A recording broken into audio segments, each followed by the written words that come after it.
Now joining us to discuss the WikiLeaks leak is Ray McGovern, who's an analyst for the CIA for 27 years. He helped prepare and sometimes present to various presidents, including Bush 1 and Reagan. Also writes regularly at consortiumnews.com, and also he's a blogger on The Real News. Thanks for joining us. Most welcome. Now, I'm an intelligence officer, or I used to be, okay? I was for 27 years. Sometimes we take painstaking efforts to get something right.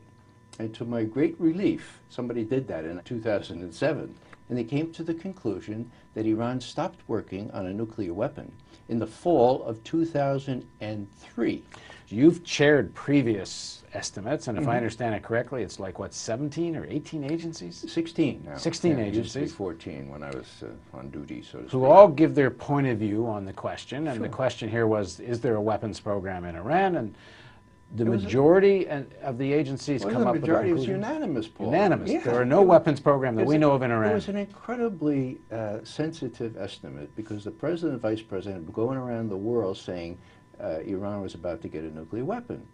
And what happened when Tom Finger came in from the State Department, he did a bottom-up assessment and found out that there was dubious evidence all along, even before 2003. But for sure, in 2003, they had made a decision to stop making the nuclear warhead part of it. Now all the players involved in this, from Obama onwards to the Netanyahu in Israel, apparently to Abdullah in Saudi Arabia, everybody's operating on the assumption that there is a weapons program, and ignoring the NIE, who essentially saying they got it wrong. And one of the more vocal voices in all of this is Alan Dershowitz. Here's what Dershowitz says about the NIE in a blog he writes in the Huffington Post.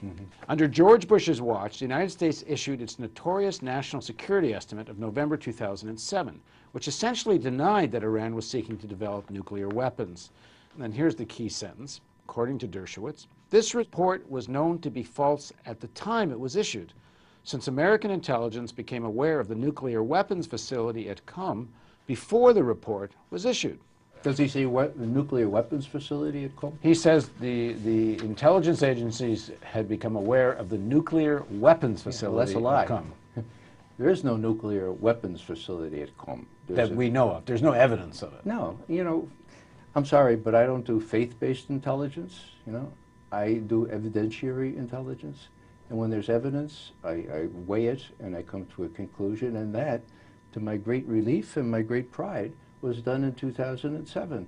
And you know, Dershowitz knows more than 16 U.S. intelligence agencies who unanimously decided, as they put it, with great confidence, in quotes, that Iran had stopped working on a nuclear weapon at the end of 2003 and had not resumed work. Now, that was 3 years ago, okay? The story proceeds here. Who didn't like that? Well, President Bush really didn't like that. And Netanyahu and the Israelis, Olmert at the time, they were really very furious. And here's Bush's book, okay? I invested in it. And it's really interesting what he says about the NIE. He said, and I quote here, in November 2007, the intelligence community produced a national intelligence estimate on Iran's nuclear program. The NIE opened with an eye-popping declaration. Quote, we judge with high confidence that in the fall of 2003, Tehran halted its nuclear weapons program. Now, if I were worried about a nuclear weapon in Iran's hands, you know, I think the appropriate action would be, phew, you know, I'll go over to Tel Aviv and tell those guys, no sweat. We have detected that they stopped it. Now all we need to do is make sure they don't restart it, okay? No. He says the NIE's conclusion was stunning. And so I took a trip to the Middle East. I remember this distinctly. Went to Israel, apologized for the NIE, and said, I have a different view. He said Israel and the Arabs were beside themselves. Both were, quote, deeply concerned about Iran and furious with the United States over the NIE, okay? It continues. In Saudi Arabia, I met with King Abdullah, the same king now who is saying we have to cut the head off the monster. I met with King Abdullah, and I said, Your Majesty, would you let me begin the meeting? He said, yeah.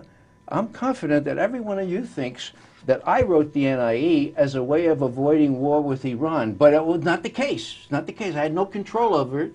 These intelligence agencies sometimes act independently, and here's the problem. The NIE was produced by the intelligence community, and I am as angry about it as you are. And here's the kicker. This is Bush.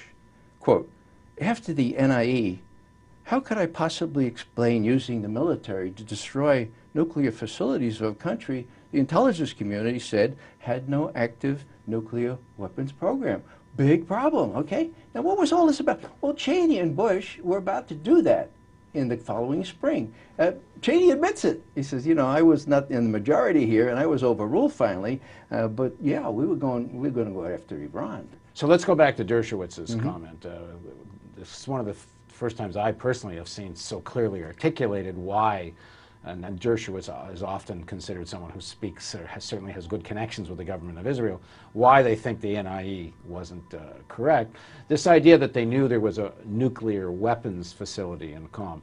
Now, the IAEA has people all over these facilities, as far as I understand it. So what do we know from the IAEA about whether there is a weapons program at Qom or not? Well, they've been consistent in saying that there has been no diversion of the nuclear materials to a weapons program, that they keep track of this, okay? For the Iranians to work on a real weapon, on the kind of uranium enrichment that would be required, they would have to back out of the Non-Proliferation Treaty. They would have to send the inspectors home, just as Bush sent the inspectors home from Iraq when they were not coming up with WMD, and you know, we would know. Well, let's just go back to this issue then. The prevailing opinion seems to be amongst people I've talked to who seem to know is that if Iran is really on the road to a weapon, what they seem to want to do is get about half or 2/3 of the way so that they could take the leap to a weaponized program if they wanted to, but there's no evidence that they're actually doing anything to get past this sort of preparatory stage. Is that your reading of it? Yeah, I'm really glad you mentioned the word evidence.